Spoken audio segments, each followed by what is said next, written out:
himself, William Blake, was born in 1757 and died in 1827. Although he was a Christian, he was very critical of the Church of England and organised religion in general. He was a visionary. He was a thinker and a visionary. He really sought to find answers to the big life questions that he had. He spent hours walking alone in nature as a child. He saw mostly religious visions and hallucinations both as a child and as an adult.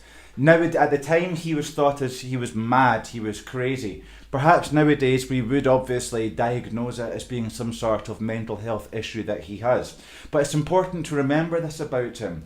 Many times throughout his life, around nature, around the house, he would see visions of God, of angels, of the devil. And this would have very much informed his mentality, the way he thought, and ultimately what he created.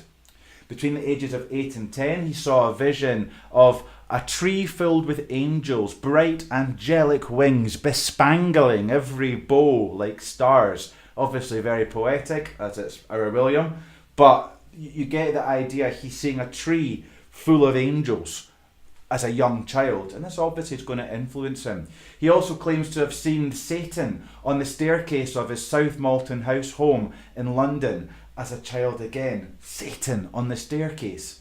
Again, think about how that's going to affect you as a child and your visions and your understanding of the world around you and religion. Remember, religion's very important at this time, in this period. It's very important. It was very, very dangerous to be critical of the church, let alone politicians. And this is what William Blake really did. So at the time, he wasn't a popular man. He's viewed in the literary terms, he's viewed as part of the Romantics, and as a pre-romantic more specifically, as it was before his connection with nature especially and the big questions preempted the Romantic movement. Influenced by the ideals of both American and French revolutions. So a bit of a rebel, somebody who doesn't like organised religion, doesn't agree with organised politics and society, and believes that the people should really reign supreme, so to speak. And so he had a great interest in these revolutions, and again, that informed his writings as well. He didn't believe in society and minds being ruled by either religious nor political figures. He believed in equality, both sexual and racial equality, which is really quite incredible at that time. A time when obviously we're not long out of really slavery being abolished. There's still a lot of slaves obviously within the United Kingdom at this point. Women didn't achieve the vote until the 20th century. So for a man to be really somebody who believes in equality is something quite different at the time as well. And again, at odds with what the mainstream society would have felt and thought. Although he was religious, and it's important to remember he was religious, he constantly questioned who or what God is, and therefore obviously who or what the devil is as well. He was not just a writer, he was a painter and a printmaker as well. As well as writing so much poetry, he created many paintings and engravings. You don't believe me? Have a look. Ghost of a flea. Terrifying.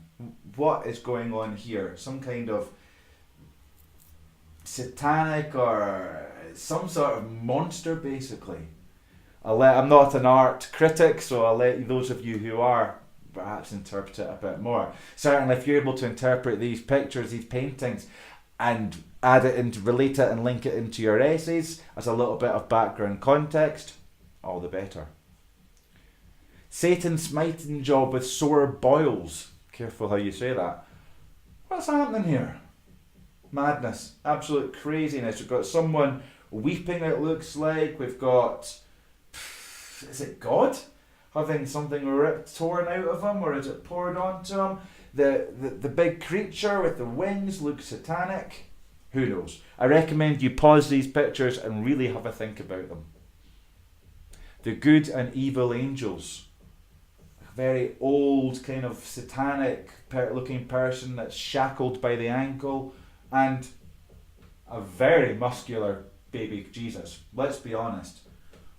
That's some kind of athlete. It's huge. We move on. The house of death.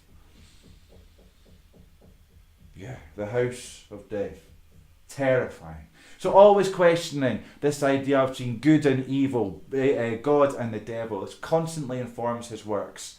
And finally, the tiger. This is what he created to accompany his poem that we're going to go on and look at now.